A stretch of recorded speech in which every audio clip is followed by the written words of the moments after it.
팔면 베드로전서 2장 1절에서 5절 말씀 다 찾으시면 한 목소리로 함께 봉독하겠습니다. 같이 봉독을 시작하십시다. 시작. 그러므로 모든 악독과 모든 기만과 외식과 시기와 모든 비방하는 말을 버리고 갓난 아기들 같이 순전하고 신령한 젖을 사모하라. 이는 그로 말미암아 너희로 구원에 이르도록 자라게 하려 함이라. 너희가 주의 인자하심을 맛보았으면 그리하라. 사람에게는 버림받아 되었으나 하나님께는 택하심을 입은 보배로운 산 돌이신 예수께 나아가 너희도 산돌같이 신령한 집으로 세워지고 예수 그리스도로 말미암아 하나님이 기쁘게 받으실 신령한 제사를 드릴 거룩한 제사장이 될지니라. 아멘. 이 말씀이 먼저 큰 은혜가 되시기 바랍니다. 오늘도 우리 양쪽에 앞에 있는 분들을 함께 축복하겠습니다. 오늘도 하나님 은혜가 충만하시기 바랍니다.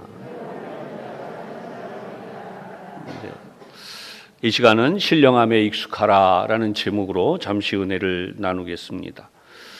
이미 말씀드린 것처럼 오늘은 성령 강림 주일입니다. 우리 주님께서 십자가에 달리셨다가 사흘 만에 부활하셨습니다. 십자가에 달려 죽으신 죽음은 끝이 아니라 사흘 만에 부활하심으로 하나님의 역사는 새로이 시작이 되었죠. 이렇게 시작되어진 역사는 이미 예고되어진 대로 진행이 된 것입니다. 이 부활하신 주님은 잠시 있다가 없어진 모습이 아니고 무려 40일 동안을 이 세상에 계시면서 많은 사람들에게 부활하신 모습을 증언하신 것은 물론 우리들에게 약속하신 것이 곧 성령님의 임재가 있을 것이라는 거죠. 그렇게 성령님의 오심을 예고하신 다음 하나님 앞으로 올라가셨습니다. 이렇게 성령님의 임재하심에 대한 예수님의 말씀을 듣고 이 부분을 기다리며 모여 함께 성령님을 사모했던 이들이 마가의 다락방에 모였던 120명의 무리들이었습니다. 오늘은 이러한 무리들이 모여서 기도했던 절기가 바로 오순절이라고 하는 것이죠. 이 오순절 절기에 성령님이 임하셨다. 그래서 우리는 붙여서 오순절 성령 강림 주일이라는 말도 사용합니다. 성경은 오늘도 우리가 보듯이 구원의 메시지가 담긴 하나님의 말씀이죠. 이 성경은 신약, 구약 두 권으로 나누어져 있는데 이것은 두 권의 책이 아니라 하나의 책이지만 우리들로 하여금 하나님의 뜻을 어떻게 받아들일 수 있도록 하는가에 대한 부분으로 구약과 신약으로 나누어져 있다고 볼 수 있습니다.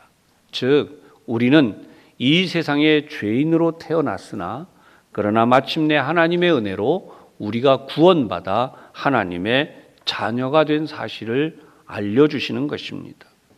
그런 의미에서 우리는 구약의 커다란 사건 하나를 알아야 되겠습니다. 이미 잘 알고 있지만 그것이 바로 출애굽이라고 하는 사건이죠. 애굽의 노예로 400년이 넘도록 붙잡혀 있던 이스라엘 민족이 이제는 애굽으로부터 노여나 자유함을 얻고 하나님의 백성으로서 가나안 땅에서 섬기는 자유민의 복을 누리며 살게 된 것이죠. 이것은 영적으로 오늘도 우리가 기념하게 되는 즉 죄와 사망의 권세에 붙잡혀서 우리가 영원한 멸망, 죽을 수밖에 없는 그런 속으로 끌려가고 그 죄의 종으로 그리고 죽음의 노예로 살았지만 우리를 하나님께서 구원하셔서 자유케 하심으로 진정한 영적 출애굽이 이루어진 하나님의 자녀로 살게 해주신 바로 그 복이라 하겠습니다. 신약에 넘어오면서 우리에게 주신 최대의 사건은 무엇인가? 그것은 예수님이 오신 것과 그리고 예수님의 죽으심과 예수님의 부활하심입니다.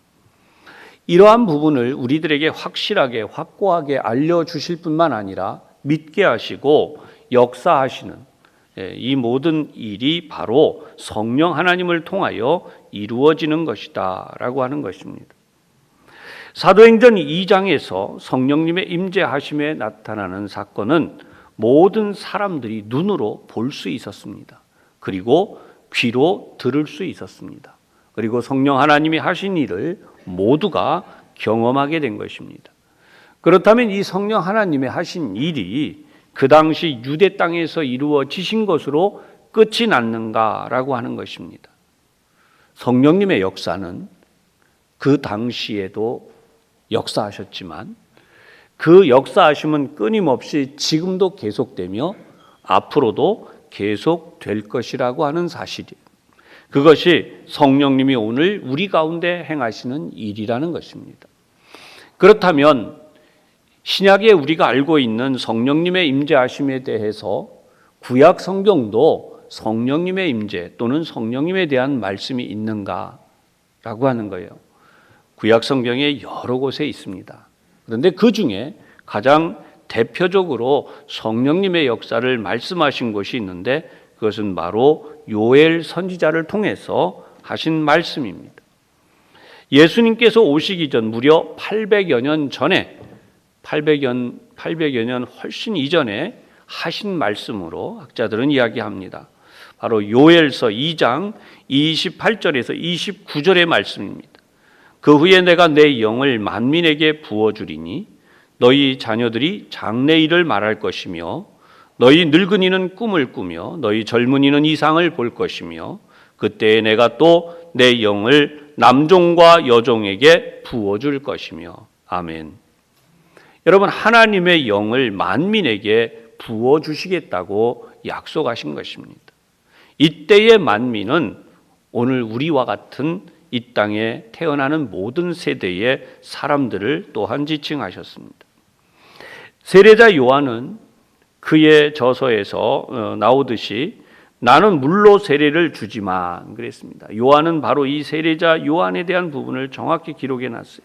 나는 물로 세례를 주지만 내 뒤에 오시는 분은 불과 성령으로 세례를 주실 것이다.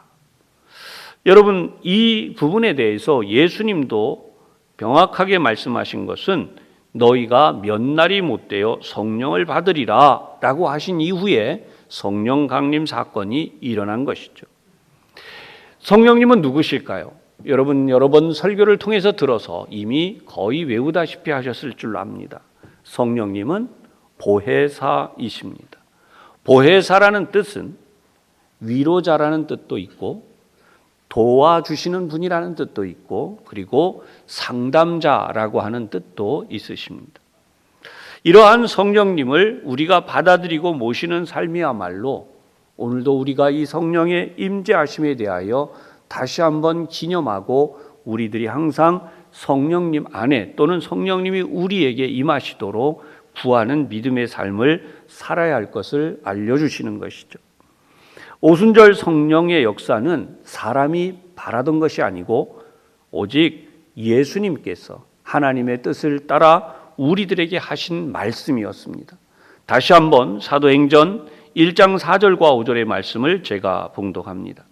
사도와 같이 모이사 저희에게 분부하여 가라사대 예루살렘을 떠나지 말고 내게 들은 바 아버지의 약속하신 것을 기다리라. 요한은 물로 세례를 베풀었으나 너희는 몇 날이 못되어 성령으로 세례를 받으리라 하셨느니라. 아멘. 말씀을 들으시는 여러분, 주님은 신실하신 분이십니다. 약속하신 것을 반드시 우리에게 지키시는 분이셔서 성령 하나님을 우리에게 보내신 것입니다. 이 성령 하나님을 누구에게 선물로 주십니까? 사도행전 2장 39절 다시 한번 이 약속은 너희와 너희 자녀와 모든 먼데 사람 곧 주 우리 하나님이 얼마든지 부르시는 자들에게 하신 것이라. 여기서 말씀하는 먼데 사람들은 이미 이 세상에 계속해서 태어나는 사람들 중에 하나님의 부르심을 받는 사람들이다라고 말씀을 드렸습니다. 그렇다면 이 성령님을 어떻게 받을 수 있겠습니까? 사도행전 2장 38절입니다. 베드로가 가로되 너희가 회개하여 각각 예수 그리스도의 이름으로 세례를 받고 죄 사함을 받으라. 그러면 성령을 선물로 받으리니 그랬어요. 여러분, 회개하여 예수 그리스도의 이름으로 세례를 받으라. 이것이 바로 첫 번째 조건인데, 그렇게 하면 어떤 일이 일어나는가? 죄 사함을 받는다는 것이. 아멘. 이렇게 죄 사함을 받은 사람이 받는 선물이 바로 성령이시다 라고 하는 것입니다. 사람이 노력해서 받는 게 아니고요, 우리가 아는 대로 학문이 높다 또는 지식이 높아서 어떤 부분을 통달해서 성령을 받는 게 아니고요, 또 세상 사람들에게 덕망이 높아져서 어떤 선행으로 인해서 선물로 받는 것이 아니에요. 오직 우리가 회개함으로 예수님을 구세주로 받아들이고 믿는 그 고백과 세례를 통하여서 성령을 선물로 받는다, 이렇게 말씀하신 것입니다. 성령은 오늘 우리에게 주어진 놀라운 하나님의 복입니다. 우리들 중에 성령 충만에 대하여 오해하시는 분들이 있습니다. 성령의 충만하심을 받는다고 하는 것은 우리가 어떤 현상, 즉 하나님의 성령이 임하셨다라고 하는 부분으로 방언을 하고, 그리고 우리의 몸이 진동을 일으키고, 또 우리가 제대로 몸을 가누지 못하는 어떤 그런 현상들에 의존되어진 것이 아니라 성령님의 강력한 임재와 성령님의 역사하심은, 내가 성령을 받았고 성령님의 인도하심을 따라 산다고 하는 것은 거룩한 성령의 열매가 나의 삶에서 나타나는 데 있다는 것입니다. 자꾸만 우리는 성령님의 역사, 성령님의 임재 또는 성령 세례라고 불리우는 불세례를 자꾸만 어떤 현상에 의존한다는 것이, 여러분, 그런 현상을 경험할 수 있습니다. 저는 그런 것을 부인하지는 않습니다. 그러나 그런 경험이, 그 사람이 그 경험 이후에 여전히 부정직하고 하나님 앞에 아름답지 못하며 성령의 열매를 맺지 못한다면 그러한 삶은 결코 성령 충만한 삶이라고 볼 수 없다는 것이죠. 그런 의미에서 오늘 우리가 이 성경의 본문, 즉 오늘 저와 여러분이 말씀을 맨 처음 예배를 시작하며 함께 봉독했던 말씀을 기록해 놓았음을 알게 되는데요, 예루살렘 교회에서 첫 설교를 통하여 3,000명이나 되는 이들이 회개하고 하나님께로 돌아오는 부흥의 역사를 일으켰던, 그래서 예루살렘 교회 부흥의 인간적으로 말하면 주역이다라고 말할 수 있는 그러한 지도자로서 베드로 사도가 그의 말년에 오늘 우리가 보고 있는 베드로 전서라고 하는 이 말씀을 통해서 똑같은 상황인데도 다른 말씀인 것처럼 우리에게 기록해 놓고 있다는 것입니다. 성령님이 하시는 일, 오늘 이 부분을 먼저 생각한 다음 오늘 함께 이 본문의 내용들을 생각하겠습니다. 성령님이 하신 일은 무엇이었을까요? 그 당시의 사람들은, 모든 사람들이 지금도 마찬가지지만 예수를 믿는 사람들은 다 평범한 사람들입니다. 특별한 사람들이 예수를 믿는 게 아니에요. 그 당시에 귀족들이 예수를 믿었던 것도 아니고 특별히 천민들만 믿었던 것도 아닙니다. 특정 종교들은 어떤 의미에서 지도층이 종교 활동을 하고 또한 통제 수단 중에 하나로 종교를 이용하기도 한 적이 있었습니다. 그러나 우리 기독교는 결코 그렇지 않습니다. 성령님은 평범한 사람들에게 임하셨습니다.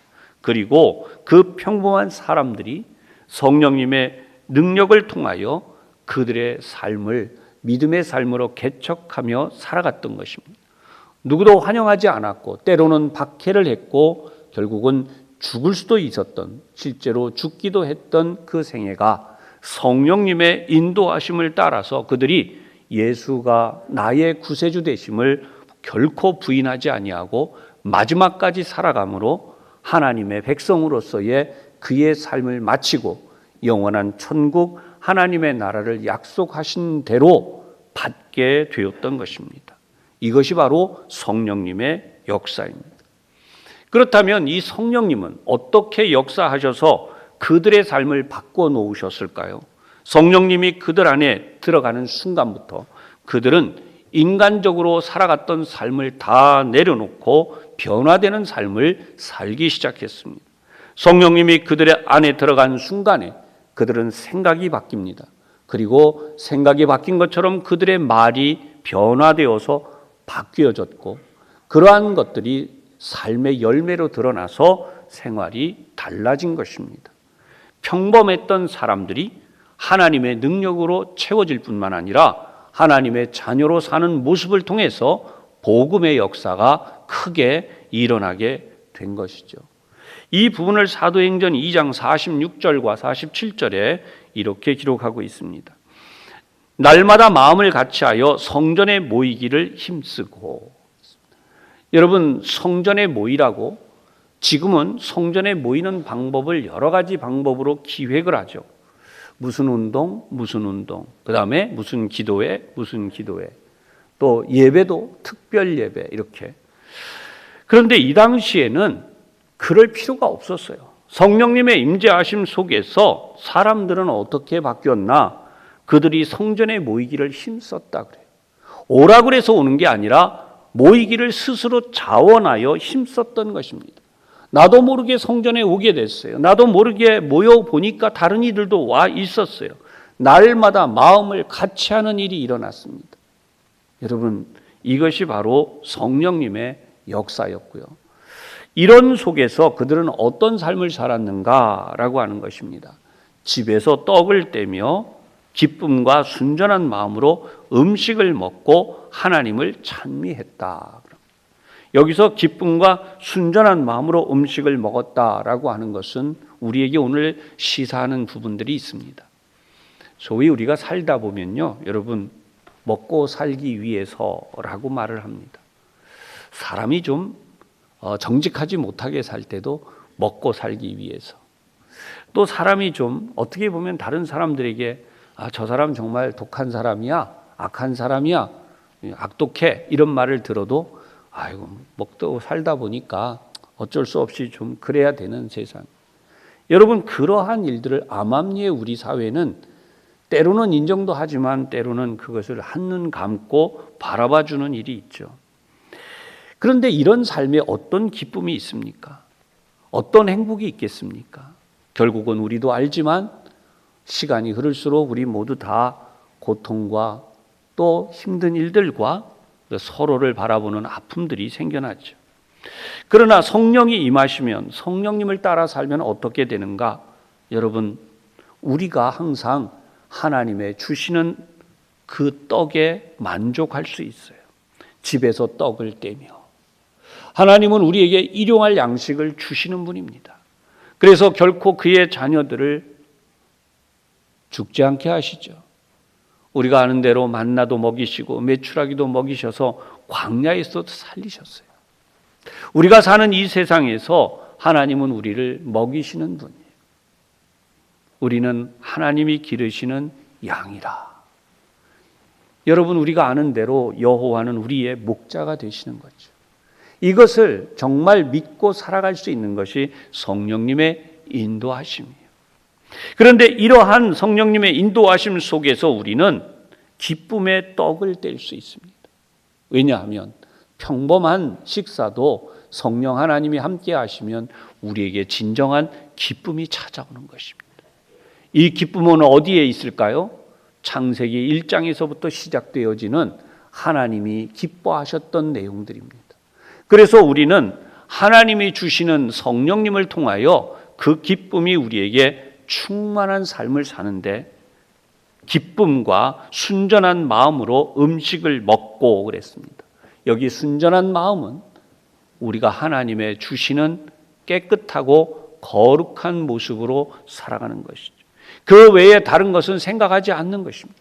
하나님이 주시는 은혜와 복으로 만족하고 하나님으로 인하여 우리가 가장 만족하고 하나님 이외에 다른 것은 구하지 않는 삶, 그것이 바로 오늘 이 초대교회 성도들에게 어떤 일이 일어나게 했는가? 온 백성에게 칭송을 받게 했다는 것이에요. 저 사람들을 보니 세상에 살지만 세상에 사는 사람들이 아니야.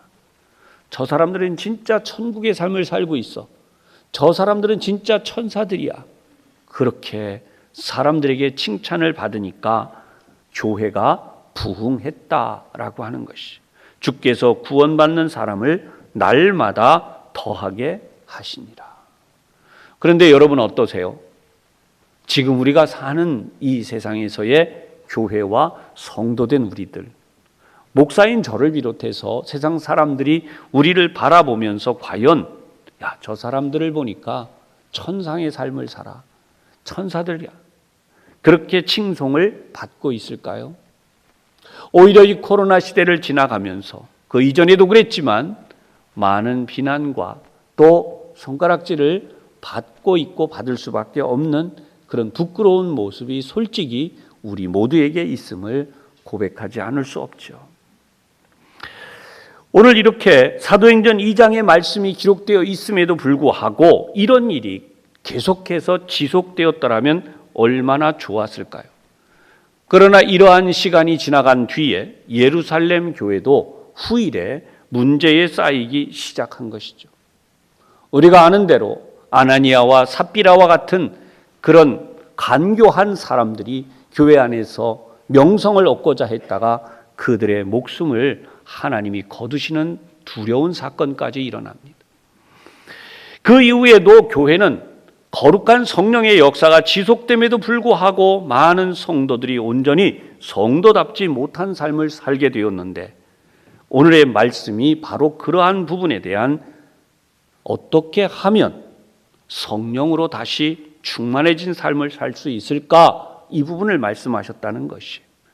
그런 의미에서 오늘 본문은 성령 받은 이후, 성령으로 세례받은 이후에 어떻게 살 것인가에 대한 말씀이죠. 여러분, 우리 인간은 인격을 가진 존재라고 합니다. 이유는 하나님께서 인간을 하나님의 형상대로 지으셨다고 하시는 데 있습니다. 처음에 인간에게 주셨던 것은 바로 자유의지였습니다.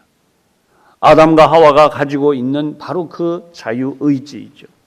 그런데 이 자유의지가 우리가 성령을 받았다고 사라져버리는 게 아니라는 거예요. 성령을 받으면 로봇처럼 움직이고 자유의지가 없어지고 그런 게 아니에요. 어떤 분들이 이런 말씀을 하세요. 목사님, 성령 받은 체험을 했는데 왜 나는 내 속에 여전히 분노도 있고 억울함도 있고 때로는 죄를 짓는 삶을 계속 살게 되나요? 사랑하는 여러분, 오늘의 말씀을 통해서 우리가 이 부분을 생각을 해 보겠습니다. 첫째, 성령께서는 우리를 죄와 싸워 이기게 하시는 분이십니다. 여러분, 우리는 여전히 죄와 싸워야 하는 존재예요. 우리가 성령을 받았다고 해서 죄가 우리 근처에 오지 않는 게 아닙니다. 예수님은 오히려 성령 받으시고 성령에 이끌려서 사단에게 시험을 당하셨어요. 그렇기 때문에 우리는 성령을 받았다고 해서 나는 사단에게 시험받지 않아 라는 오해나 착각을 해서는 안 된다는 것이, 오히려 성령께서는 우리의 의지를 더 강화시켜 주시는데 자유의지를 더 강화하셔서 확실하게 죄를 대적하게 하시는 것입니다. 앞에서 말씀드린 것처럼 한눈을 적당히 감고 살아가는 사람들, 성도라 하기에 좀 부끄럽지만 그래도 나는 성도야 라고 하는 삶을 사는 것이 아니라 성령 하나님은 확실하게 우리가 죄를 대적할 수 있도록 우리에게 믿음과 용기를 주실 뿐만 아니라 우리를 날마다 일깨워 주시는 것이죠. 영화나 드라마에 나오는 것처럼 어떤 초인적인 능력을 받아서 초능력을 행하는 어떤 초인들의 모습을 성령 받은 것으로 착각하셔서는 안 돼요. 성령님은 여전히 우리가 죄와 싸워서 이겨야 한다는 것을 분명히 알려주시는 것이죠. 두 번째로 성령께서는 우리의 기도를 도와주십니다. 로마서 8장 26절 말씀이죠. 이와 같이 성령도 우리의 연약함을 도우시나니 그랬어요. 여러분, 우리의 연약함이 무엇일까요? 우리는 종종 이것이 하나님의 뜻인지 아닌지 분별을 못할 때가 있습니다. 그것만 있는 것이 아니라 어떤 때에는 마땅히 기도할 바를 알지 못한다고 했습니다. 어떨 때 마땅히 기도할 바를 알지 못할까요? 두 가지로 말씀을 드릴게요. 하나는 신앙생활을 해온 자기 자신을 생각할 때입니다. 10년, 20년, 30년 신앙생활을 해오다가 우리가 마침내 항상 승리하지 못하고 죄에 넘어지고 무너지는 우리의 모습을 발견할 때 이런 이야기를 합니다.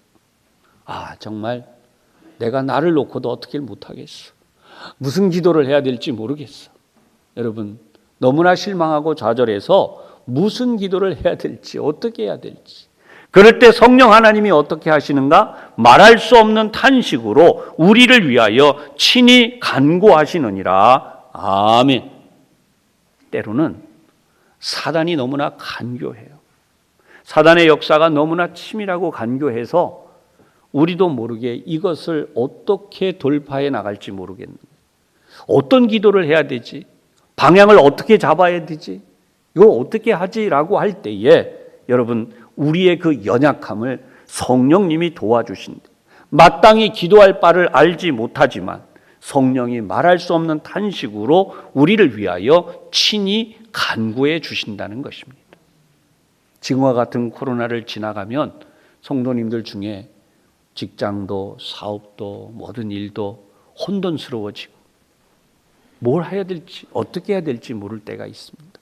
바로 이럴 때 성령 하나님이 우리에게 역사하시는 거죠. 세 번째 부분으로 성령께서는 우리의 삶을 도와주십니다. 로마서 8장 28절 우리가 알거니와 하나님을 사랑하는 자 곧 그의 뜻대로 부르심을 입은 자들에게는 모든 것이 합력하여 선을 이루느니라. 이 부분에 대해서 우리는 오해도 있지만 그리고 우리가 제대로 믿지 못하는 경우도 있어요. 하나님을 사랑하는가라고 하는 질문이 우리에게 중요합니다. 여러분은 어떠십니까? 우리가 힘들어할 때는 정말 내가 하나님 사랑하고 있는 거야? 라고 나를 못 믿을 때도 있죠.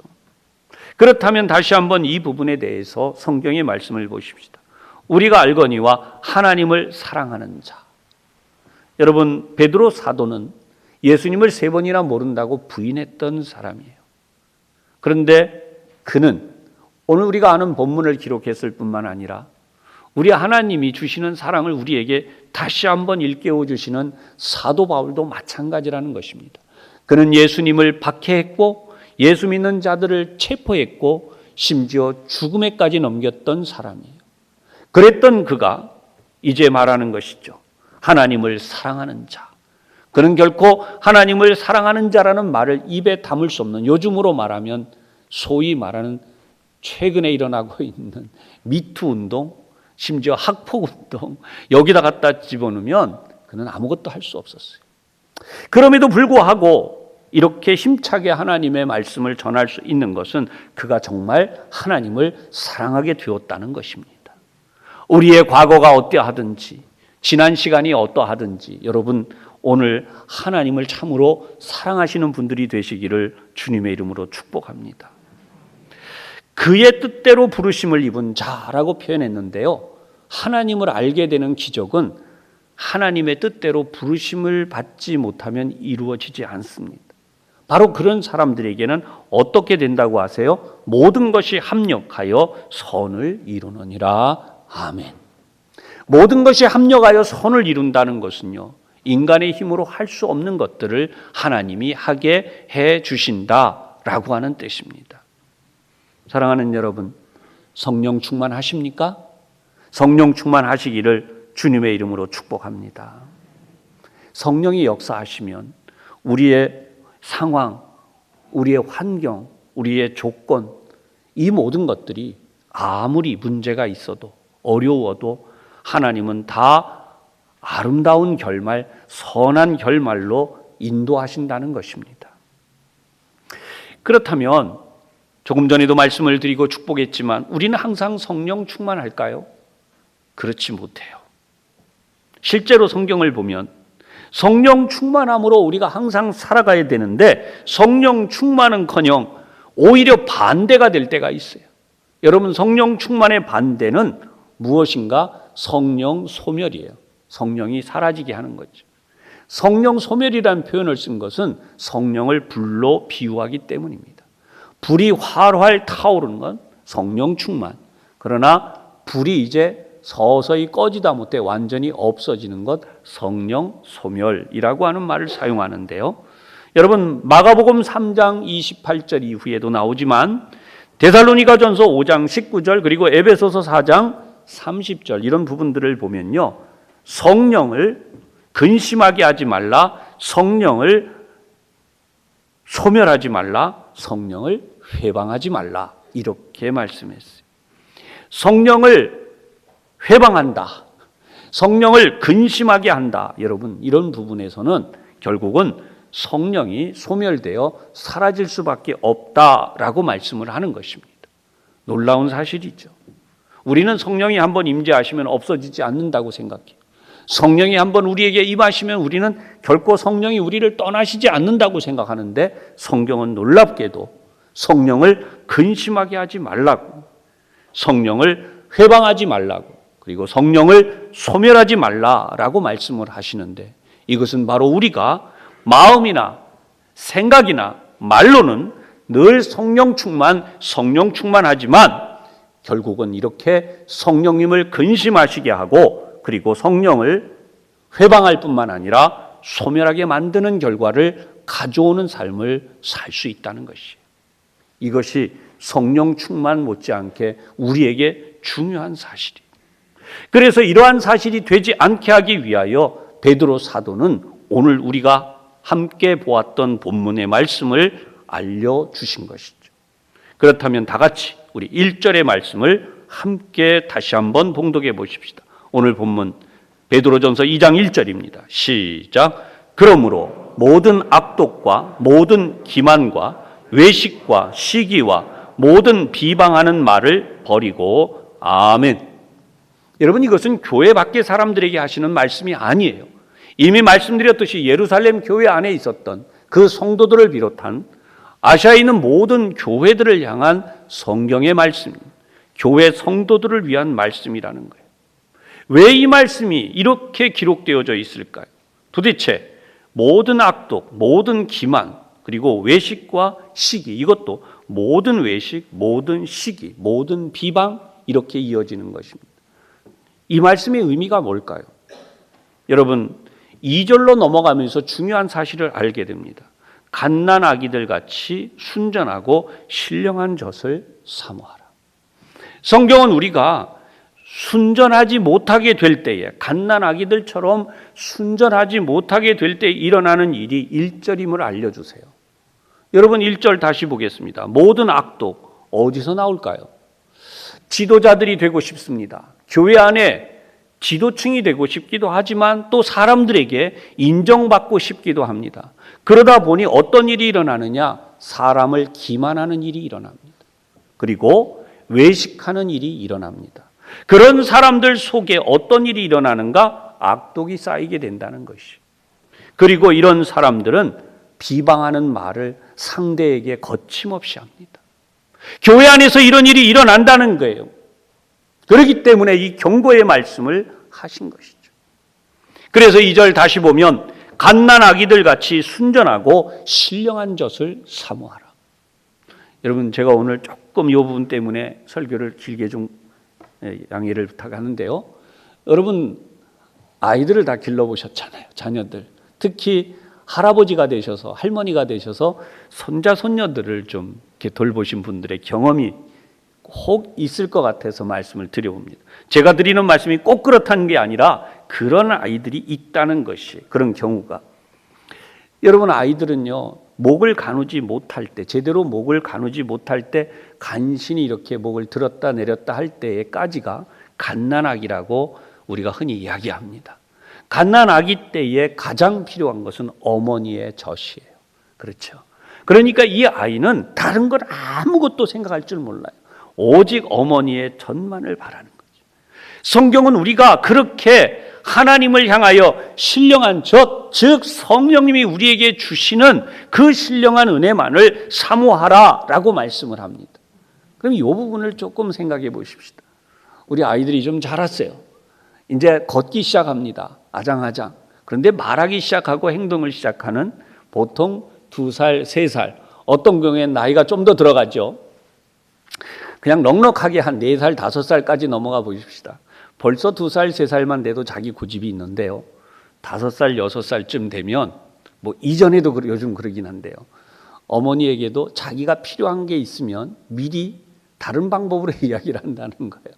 제가 말 잘 들으면 뭐 해주실 거지요? 이렇게 물어본다든지, 할머니, 할아버지한테 와서도 할머니, 할아버지 제가 뭐 이거 해드리면 저한테 뭐 해주실래요? 이렇게 묻는다든지. 여러분 벌써 생각이 발전하면서 자기가 원하는 것을 하기 시작해요. 다 나쁘다는 게 아니에요. 그런데 그것이 어떤 일로 간다고요? 1절의 말씀과 같이 간다니까요. 내가 원하는 게 있는 거예요.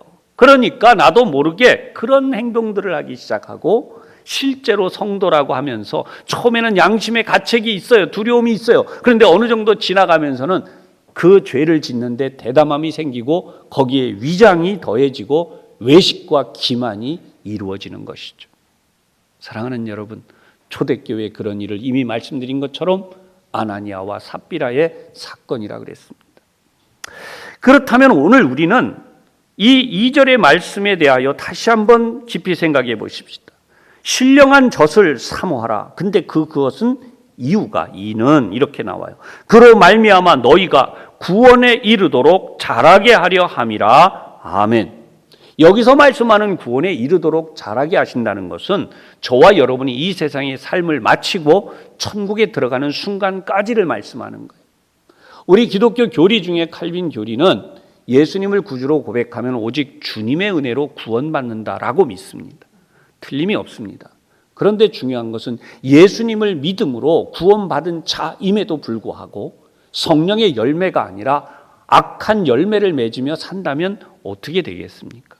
그렇기 때문에 이 성경의 말씀은 그 사실을 구원에 이르도록 자라게 하려 함이라. 아멘. 교회사의 역사를 보면 종교 지도자들이 결국은 타락했고요. 종교 개혁이 일어났던 이유는 바로 이 부분의 원인이 됩니다. 여러분, 그런 의미에서 3절을 다시 보십시다. 너희가 주의 인자하심을 맛보았으면 그리하라. 아멘. 신령한 젖을 사모하는 삶은요, 최후까지 가야 되는 거예요. 저와 여러분이 이 세상의 삶을 마칠 때까지 가야 되는 것입니다. 네 번째로, 성령님은 우리를 진리 안에서 살도록 도와주십니다. 여러분, 요한은 이 성령에 대하여 보혜사 성령에 대한 부분을 설명할 때에 진리의 영이다라고 말씀을 했어요. 여러분, 진리라고 하는 헬라어는 알레테이아라고 하는 단어로 쓰여 있는데요. 이 알레테이아의 앞에 아를 빼면 레테이아가 돼요. 원래는 레테이아라고 하는 단어로서 덮여 있는 것이다 라고 하는 뜻이고, 앞에 부정의 접두사인 아가 붙으면서 알레테이아, 즉 숨겨져 있는 것을 드러내는, 덮여져 있던 것을 걷어내는 이런 뜻이 바로 진리라고 하는 의미로 사용되어집니다. 다시 말하면 진리의 영이신 성령은 어떻게 하시는가? 우리에게 가려져 있는 것을 걷어내세요.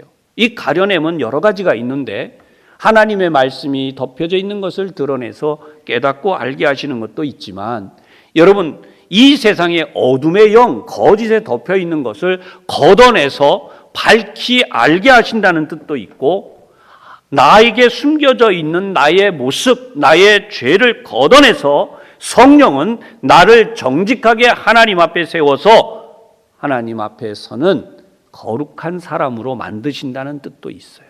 아멘. 코로나 시대를 넘어가면서 저는 성령 하나님이 하시는 일을 생각하게 됩니다.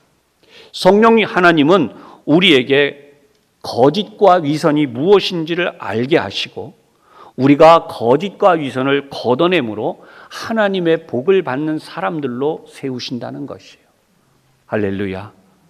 여러분, 오늘 성령님은 우리에게 죄를 깨닫게 하시니, 그리고 그 죄의 쓴 뿌리까지도 제거하신다는 사실을 분명히 알아야 하겠습니다.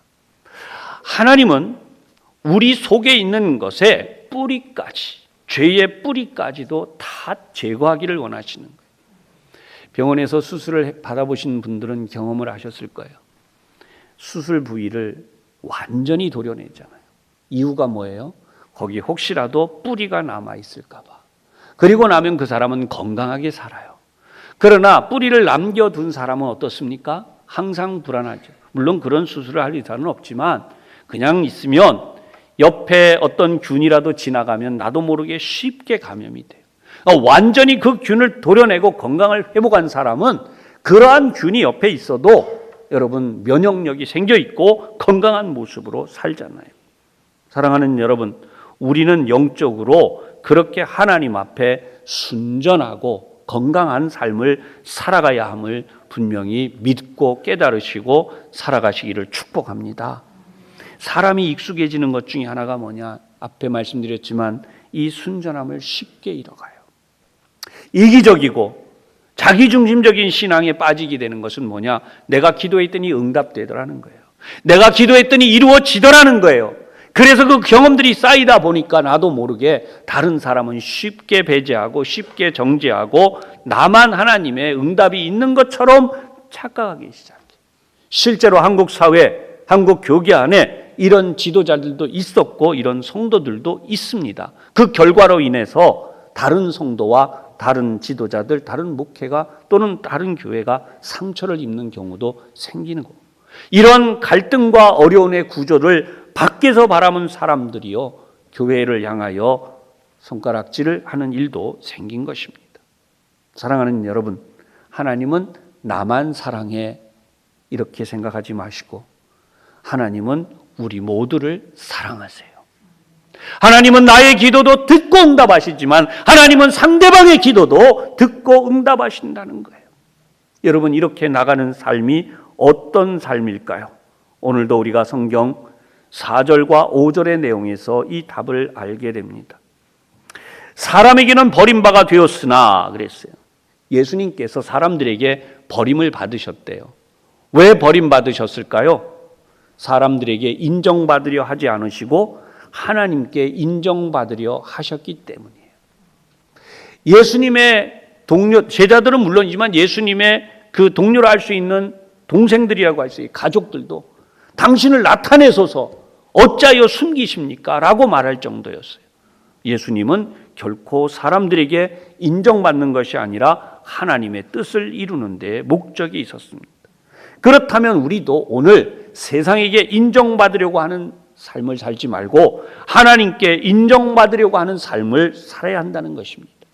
여러분, 세상에게 인정받으려고 보니까 그리스도인들도 때로는 위선적이기도 하고 거짓말도 하고 그런 것입니다. 여러분, 그리스도인들이 정직해 보십시오.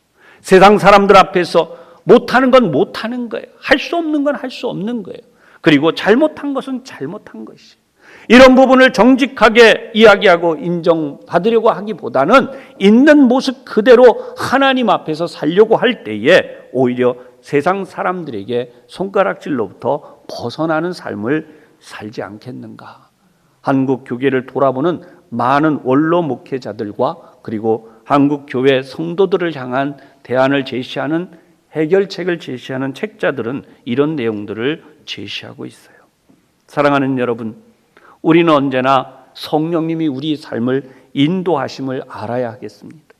내가 아무리 많은 죄를 지었어도, 내가 하나님을 향해 아무리 실망을 드렸어도, 그리고 내가 아무리 무능한 사람이라 할지라도 하나님께서는 성령님을 통하여 여러분을 인도하고자 하시는데 그것은 여러분의 자녀들에게도 여러분들에게도 동일하다는 것이에요. 할렐루야. 이것이 신령한 부르심이에요. 이 어려운 중에도 예배해야지. 힘들지만 하나님 앞에 예물을 드려야지. 내 자녀들이 이렇게 저렇게 어려움을 겪지만 그래도 하나님이 사랑이 크시다는 걸 가르쳐야지. 여러분, 이것이 신령한 부르심이에요. 그런데 우리는 종종 이런 하나님의 인도하심에 대하여 마음 한쪽 구석으로 몰아버립니다. 신앙생활을 사회에 나가서 하는 동안에도 직장에서도 하나님이 인도하심이 있지만 한쪽으로 몰아버려요. 왜요? 할 수 없잖아. 지금이 뭐 예배할 때야. 지금이 뭐 예수 믿자고 말할 때야. 지금 내가 예수 믿는 사람이라고 뭐 그렇게 할 때야. 여러분, 그렇게 할 때에 우리는 하나님의 거룩한 역사를 소멸시키는 일을 하기 시작한다는 거예요. 내 마음이 성전이 되어지고 내 삶이 하나님의 나라가 되어지고 내 가정이 하나님의 처소가 되는 것은 이렇게 성령님의 역사하심과 인도하심을 한쪽으로 몰아버리는 것이 아니라 성령님 어떻게 할까요? 성령님이 인도하심에 대하여 내가 어떻게 할까요? 하나님 앞에 나아갈 때 여러분 여기에 회복이 이루어진다는 사실을 분명히 기억하시기를 바랍니다. 이 세상은요 아무리 바라봐도 해결책이 없어요. 왜냐하면 이 세상은 타락한 세상이요 죄에 빠진 세상이요 사단이 활동하고 모든 것을 고통 속에 몰아넣는, 그래서 온통 문제, 온통 아픔, 복잡함, 그 안 되는 것들로 가득한 세상. 그 세상을 바라보면서 계속해서 나를 거기에 맞춰보려고 하는데 그것이 되겠습니까? 하나님의 신령함을 사모하는 일은 결코 세상을 바라보는 눈으로는 되지 않습니다. 이제 우리의 시선을 돌려서 하나님을 바라보시기를 바랍니다. 하나님의 나라를 바라보시기를 바랍니다. 그때 우리에게 이 문제, 복잡함, 고통 이런 모든 것이 가득한 세상에서 신령함을 사모하기 시작하고 기준이 우리에게 주어지는 것입니다. 사랑하는 여러분, 오늘도 우리는 건강을 위해 기도하고 있습니다. 그런데 여러분의 몸이 기준이 되면 안 됩니다. 우리 어릴 때 태어나서 지금까지 살아오는 동안 단 한 번이라도 완전한 건강을 가진 분이 얼마나 있었습니까? 어릴 때도 배가 아팠습니다. 머리도 아팠습니다. 먹은 것도 자주 체했고 그렇죠? 그리고 넘어져서 다친 때가 한두 번이 아니에요. 장성에서는 어떻습니까? 다리가 아프고 눈이 아프고 목이 아프고 여러분 우리 아픈 데가 얼마나 많아요. 그러다가 여러분 연세가 드시고 나서는 무슨 말씀하세요? 머리털까지도 아프다. 여러분 우리 살면서 힘든 세상을 이렇게 살고 있어요. 아프고 아픈 세상. 지금 그런 의미에서 성령님은 우리에게 완전히 우리의 시선은 물론이지만 우리의 마음을 하나님께 드리라고 하시는 것이죠. 하나님의 완전하신 구원의 역사는 바로 성령 체험을 받은 이후에 더더욱 그렇습니다. 여러분, 사단은 성령 체험한 사람에게 더더욱 관심을 가지고 마치 예수님을 시험하여 넘어뜨리려고 하는 것처럼 우리도 그렇다는 사실을 아시기를 바랍니다. 제가 오늘 성령 강림의 이 설교를 마친 다음 오늘 예배를 드리는 여러분의 마음속에는 하나님의 은혜가 충만하고 하나님의 복이 임하셨지만 교회 문을 나가고 나면 여러분 사단이 여러분들에게 어떤 시험을 할지 모릅니다. 그럴 때 여러분 그 사단의 역사를 바라보지 마시고 하나님을 바라보시기를 바랍니다. 우리 하나님을 바라본다면 하나님은 여러분의 가정을 천국으로 만드십니다. 여러분의 직장을 교회로 만드십니다. 그리고 여러분들의 자녀들을 제사장들로 만드십니다. 안 되고가 아니라 더 잘 되고 그래서 하늘에서처럼 여러분의 가정, 여러분의 일터가 하나님의 뜻이 이루어지도록 하시는 것입니다. 신령함에 익숙하라. 여러분 오늘 이 준비를 하고 세상을 향해 나가는 것이 우리의 목표이며 한 주간을 이렇게 살아가시기를 주님의 이름으로 축원합니다. 기도하겠습니다. 하나님 아버지, 오늘 우리는 세상에 많은 것들을 기준을 두고 세상 사람들이 말하는 것, 아니 누가 나를 평가하는 것에 너무나 많은 마음을 빼앗기고 있습니다. 하나님, 진정 중요한 것은 오늘도 우리가 산돌같이 신령한 집으로 세워지는 예수 그리스도로 말미암아 하나님이 기쁘게 받으실 바로 그런 삶을 사는 것임을 오늘 베드로 사도를 통하여 다시 한번 들었습니다. 너희가 주의 인자하심을 맛보았으면 그리하라. 하나님, 그렇게 저희들이 이 한 주간도 하나님 뜻 안에 승리하며 살게 하여 주옵소서. 예수님 이름으로 기도하옵나이다. 아멘.